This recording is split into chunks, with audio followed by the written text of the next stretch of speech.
तो सुनो, अगर अपनी कानूनी जमीन पर लाल झंडे गाड़ देने वाले नक्सलों से लड़ना भिड़ना गलत था तो थे हम रणवीर। अगर 80 के दशक में बिना नाम पता मारे गए अपने बेटे और बहुओं की लाशों का बदला लेना गलत था तो सीना ठोक के कह दो कि थे हम रणवीर।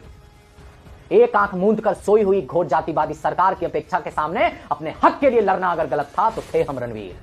जिसके हाथ में न कमंडल आया न मंडल, जो मैथ और रीजनिंग के पेपर को पार करके भी रह गए बेरोजगार और ताकते रहे उसारे में पड़ी अपनी सो कॉल्ड जमींदार और असल में खेतीहर बाप की तस्वीर, जिसे भरी दोपहरी 6 इंच छोटा कर काट दिया गया था सामाजिक न्याय के नाम पर।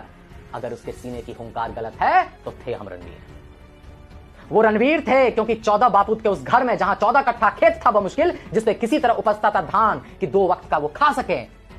वहां बंदूक की डकैती को विचारधारा की चादर चढ़ा कुछ लोग जाति की आड़ में अन्याय कर रहे थे। और अन्याय से उपजी अशांति के सामने प्रयुक्त हिंसा को अगर गलत कहते हो तो फिर महाभारत भी गलत था और रामायण भी गलत था।